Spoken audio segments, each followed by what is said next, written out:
Channel आइए study पर।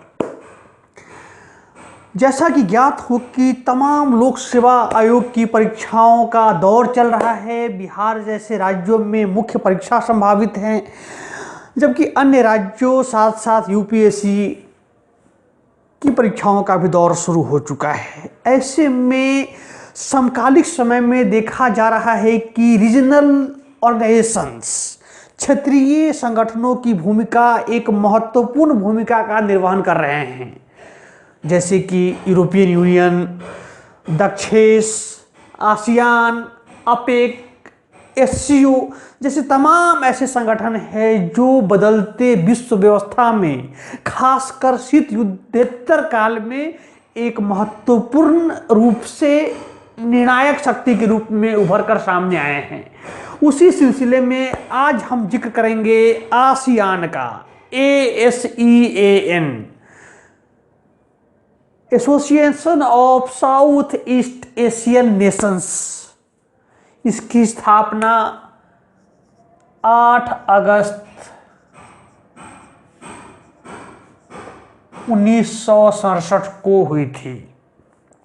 यह एक अंतर सरकारी संगठन है, अर्थात अपने सदस्य राष्ट्रों के बीच एक अंतरराष्ट्रीय संगठन है, इंटर गवर्नमेंटल ऑर्गेनाइजेशन है, जिसके स्थापना का मुख्य उद्देश्य है आसियान क्षेत्र में आने वाले देशों, सदस्य राष्ट्रों से जुड़े हुए आर्थिक, राजनीतिक, सामाजिक, सुरक्षा, सैन्य, शैक्षणिक एवं सांस्कृतिक गतिविधियों को अंजाम तक पहुंचाना। अर्थात दक्षिण पूर्व एशिया क्षेत्र में आने वाले तमाम राष्ट्र राज्यों के मध्य एक समेकित संस्कृति, सामाजिक, आर्थिक, राजनीतिक प्रत्येक दृष्टिकोण से प्रस्फुटित और पल्लवित करना। आसियान मौजूदा दौर में आसियान के 10 सदस्य हैं।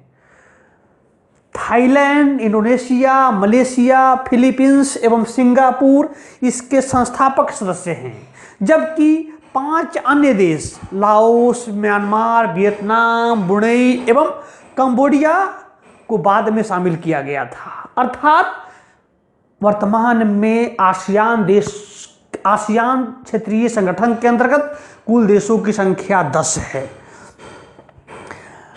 कंबोडिया वही देश है जिसके शहर अंकोर वाट में दुनिया का सबसे बड़ा मंदिर है, और वर्तमान में बिहार के पूर्वी चंपारण जिला के अंतर्गत केसरिया नामक स्थान पे इससे भी बड़ा एक रामायण मंदिर का निर्माण किया जा रहा है।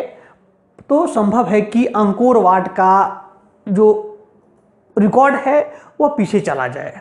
बहरहाल आसियान की स्थापना का मुख्य उद्देश्य था साम्यवाद से सामूहिक भय से मुक्ति।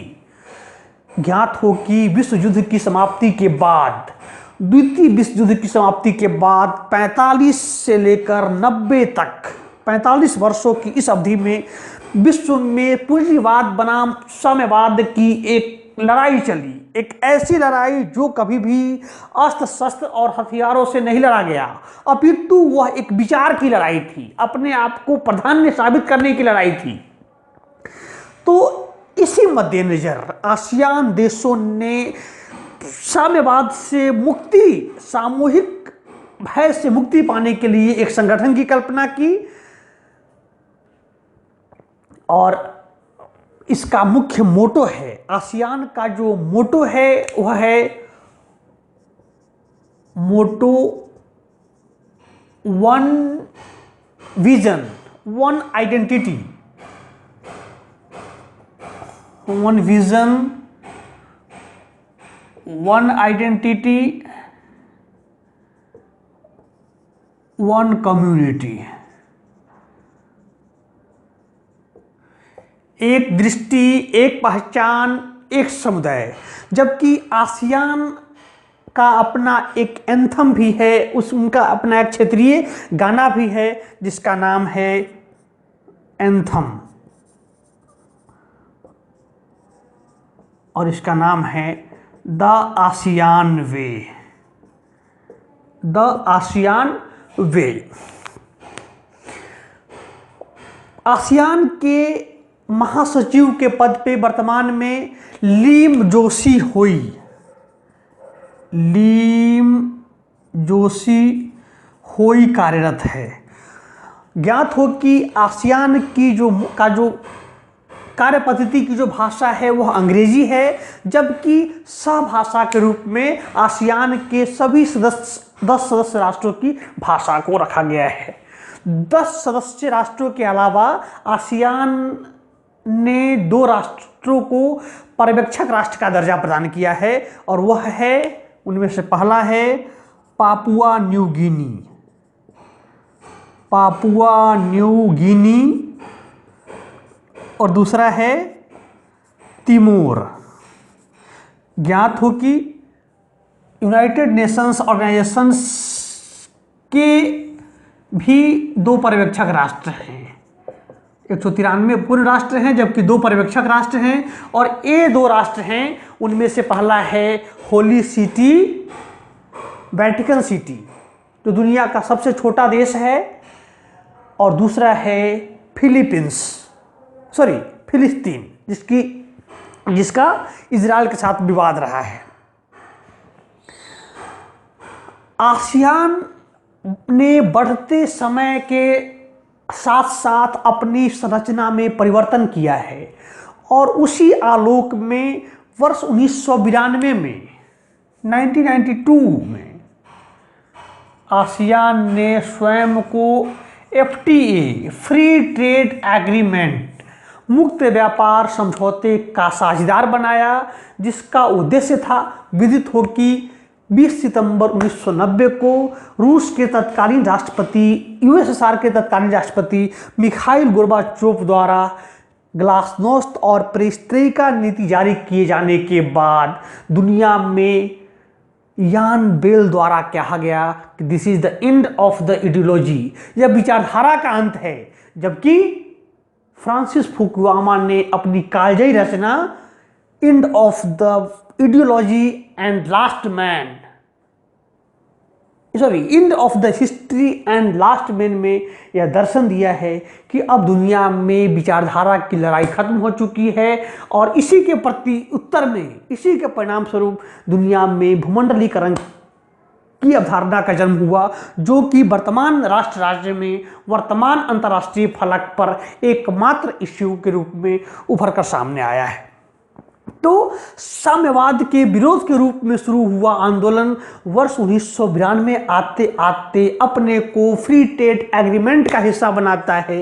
यही नहीं, आसियान के अंतर्गत, आसियान के मंच पर विदित होगी प्रत्येक वर्ष आसियान की अपनी एक बैठक होती है। तो 30वें बैठक, स्थापना काल 1967, 30वें बैठक जो 1997 में मलेशिया की राजधानी कुआलालंपुर में संपन्न हुई थी, इस बैठक में एक विजन 2020 दृष्टिपत्र 2020 प्रस्तुत किया गया था, और इसका सरोकार था कि इस अवधि तक आते आते आसियान क्षेत्र को विश्व मंच पर उसी तरह विकसित कर लिया जाएगा जिस प्रकार की यूरोपीय यूनियन, यूरोपीय संघ का काम कर रहा है। आसियान अन्य संगठनों से इस मामले में भी संपन्न है, मुखर है, कहा जा सकता है कि वह विश्व के अन्य सभी महत्वपूर्ण क्षेत्रीय संगठनों और खासकर SCO, शंघाई कोऑपरेशन ऑर्गेनाइजेशंस, जिसकी बैठक अभी हाल ही में बिश्केक में संपन्न हुई है, उस पर हम लोग अगली क्लास में चर्चा करेंगे। तो आसियान ने SCO के साथ मिलकर एक बहुत बड़ा मंच तैयार किया है, और वर्तमान विश्व व्यवस्था में ये दोनों शक्तियां जो हैं, ये दोनों संगठन जो हैं, मेजर रोल प्ले कर रहे हैं। आसियान का मुख्यालय जकार्ता है, जो कि इंडोनेशिया की राजधानी है, ज्ञात ही है। आसियान के इतिहास में वर्ष 2008 में एक मील का पत्थर देखने को मिला। वर्ष 2008 में आसियान के इतिहास के लिए एक महत्वपूर्ण कदम था, जब 16 दिसंबर 2008 को 16 दिसंबर 2008 को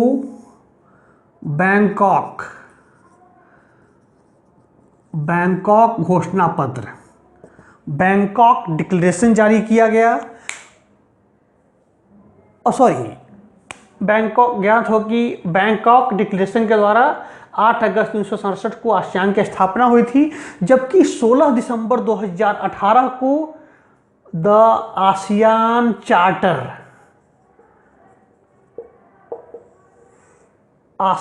चार्टर का घोषणा किया गया।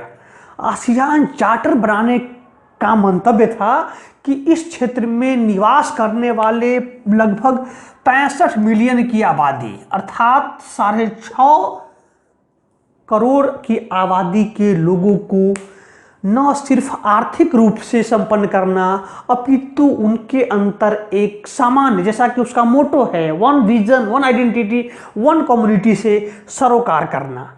इसके अलावा आसियान के अंतर्गत एक महत्वपूर्ण समझौता पत्र पर हस्ताक्षर किया गया है, जिसका नाम है अटीगा, ATIG। ध्यान देने की बात है, अटीगा, और इसका पूरा नाम है ASEAN trade in goods. ASEAN, A represents the ASEAN trade in goods agreement, और इसका एकमात्र उद्देश्य है अपने सदस्य राष्ट्रों के बीच आर्थिक साझेदारी के लिए डायलॉग स्थापित करना, साथ ही विश्व में अन्य उभरते हुए आर्थिक प्रतिमानों के साथ भी एक संवाद श्रृंखला के माध्यम से अपने आप को इनरिच करना, प्रबुद्ध करना। अब जो सबसे बड़ा प्रश्न आता है कि आसियान हमारे लिए क्यों महत्वपूर्ण है, भारत का आसियान से क्या सरोकार है। ऐसे में हमें अपने इस फेज के सेकंड फेज में आना पड़ेगा, और यह कहता है India ASEAN relationship, Bharat ASEAN संबंध। ज्ञात हो कि शीत युद्ध काल तक 45 से 90 के बीच, मतलब भारत की आज़ादी से लेकर वर्ष 1990 तक भारत की विदेश नीति में आसियान को प्रमुख रूप से प्रबलता प्रदान नहीं की गई थी। वैसे ज्ञात हो कि इंडोनेशिया और वियतनाम के साथ हमारे परंपरागत और ऐतिहासिक सरोकार रहे हैं। इंडोनेशिया के प्रमुख शहर बाली, याद होगा वर्ष 2007 में COP,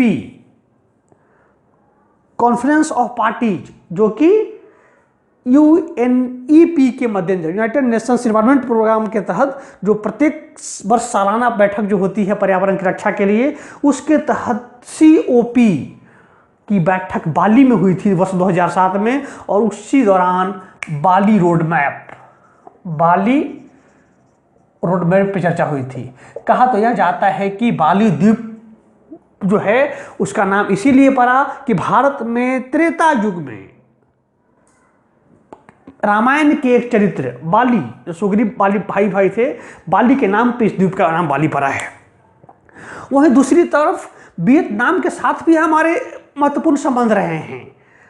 स्थापना काल से ही वियतनाम के राष्ट्राध्यक्ष चाचा हो ची मिन्ह के जरिए चाचा नेहरू और चाचा हो ची मिन्ह के बीच एक बेहतर तृतीय विश्व के निर्माण का सपना था। यहाँ तक कि वियतनाम युद्ध में अमेरिका का भारत द्वारा समर्थन न किए जाने के कारण ही अमेरिका ने भारत को दिए जा रहे पब्लिक लॉ 480 PL 480 के तहत भारत को दिए जाने वाले गेहूं के निर्यात को प्रतिबंधित कर दिया था। और उन दिनों दिल्ली भारत के सड़कों पे छात्र छात्राएं नारा लगाया करते थे अमेरिका के खिलाफ, how LBJ, how many people have you killed today. मतलब अमेरिका के राष्ट्रपति उस समय के लिंडन बेसन जॉनसन, शर्म करो, आज तुमने कितने निर्दोष लोगों की हत्या की। मतलब मेरे कहने का अर्थ है कि भारत और आसियान के बीच एक ऐतिहासिक परंपरागत संबंध रहा है, लेकिन इसे मूर्त रूप प्रदान करने का काम वर्ष 1991 में शुरू होता है, जब भारत के तत्कालीन प्रधानमंत्री पीवी नरसिम्हा राव ने विदेश स्तर पे विदेश नीति के लिए एक नई पॉलिसी देने का काम किया, look east policy. Look east policy, पूर्व की ओर देखो की नीति, अर्थात ये जो उभरते हुए प्रतिमान हैं, राष्ट्र हैं, इनकी ओर देखो, इनसे व्यापार साझा करो, इनके साथ अपने संबंधों को व्यापक किया जाए, ताकि आने वाले समय में भारत अपने आप को शैक्षणिक, सामाजिक, सांस्कृतिक, आर्थिक रूप से भी संपन्न कर सके।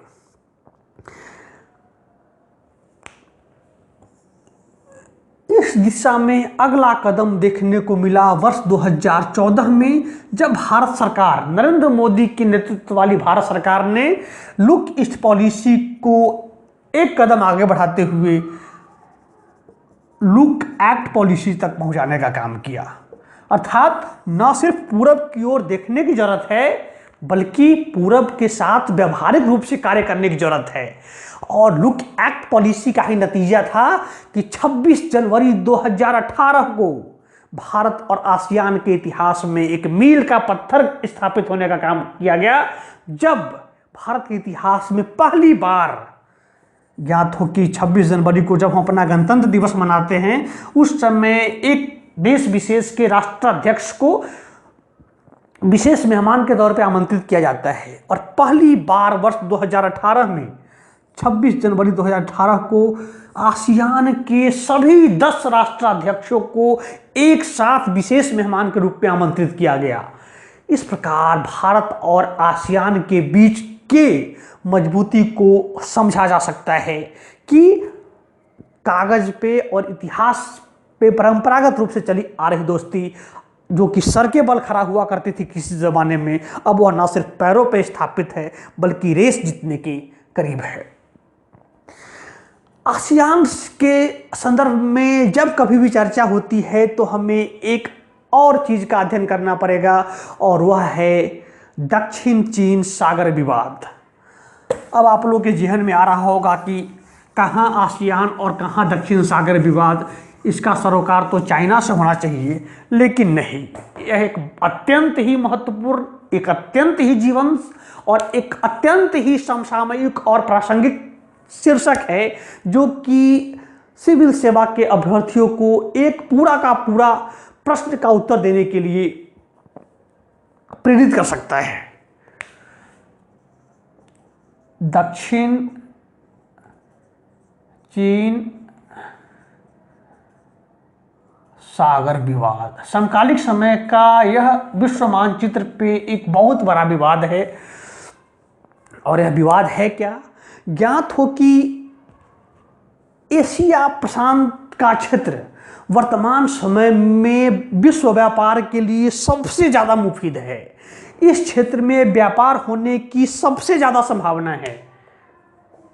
हम लोग कभी एपेक पे भी चर्चा करेंगे, Asia Pacific economic cooperation, Asia प्रशांत आर्थिक संगठन पे। तो बहरहाल इस क्षेत्र में व्यापार की संभावना प्रबलतम है, और यह क्षेत्र जो है यह प्रशांत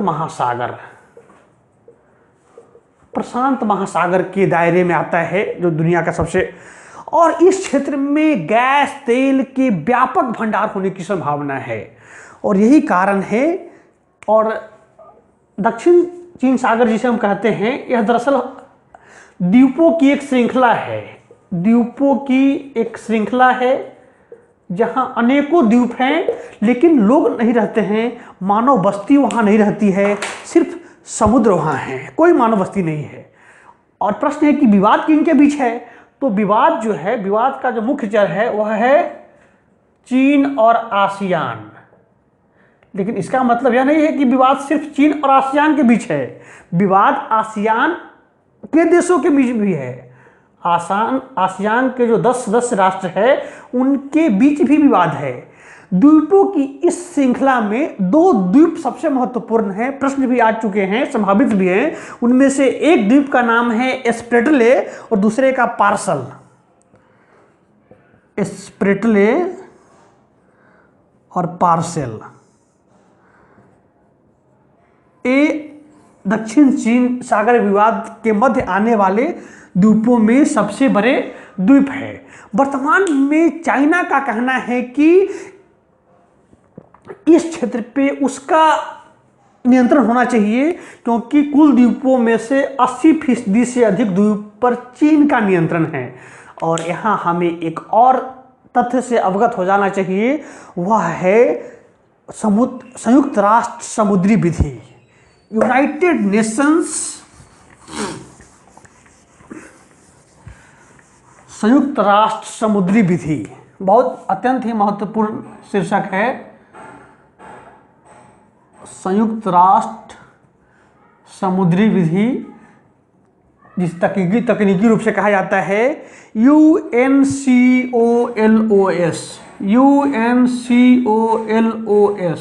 United Nations convention on law of the seas. इसे आप लोग नोट भी कर सकते हैं। प्रश्न आता है United Nations convention on law of sea, अर्थात संयुक्त राष्ट्र संगठन जिसकी स्थापना 24 अक्टूबर 1945 को हुई थी, उसके तत्वावधान में समुद्रों पे नियंत्रण, समुद्रों की भागीदारी, व्यापार के लिए भी एक संहिता का निर्माण किया गया है। और इसी नियम का हिस्सा है कि एक राष्ट्र के मुख्य भूमि की समाप्ति के बाद जब समुद्री सीमा शुरू होती है, तो समुद्री सीमा शुरू होने से 0 से लेके 12 नॉटिकल माइल का जो क्षेत्र होता है, इस क्षेत्र पर संबंधित देश की संप्रभुता स्थापित होती है। ज्ञात हो कि जिस प्रकार हम लोग सड़क परिवहन के दौरान दूरी के इकाई के रूप में माइल का प्रयोग करते हैं, उसी प्रकार जल के अंदर और वायु में, अर्थात जल परिवहन और वायुयान के लिए जिस दूरी के मानदंड का प्रयोग किया जाता है उसे नॉटिकल माइल कहते हैं। 1 nautical mile equal to 1.89 kilometre, अर्थात 12 गुने 1.89 किलोमीटर को जब गुना करेंगे, लगभग 20 किलोमीटर का क्षेत्र पर संबंधित देश की संप्रभुता स्थापित होती है। अर्थात उस क्षेत्र के अंतर्गत संबंधित देश अपने देश के हितों की रक्षा करने के लिए प्रहरी स्थापित कर सकता है। जबकि UNCOLOS का दूसरा संधि कहता है कि किसी भी देश की मुख्य भूमि से खत्म होने के बाद अगले 200 नॉटिकल माइल अर्थात 12 nautical mile plus 188 nautical mile का जो क्षेत्र होता है, यह क्षेत्र संबंधित देश के लिए EEZ, एक्सक्लूसिव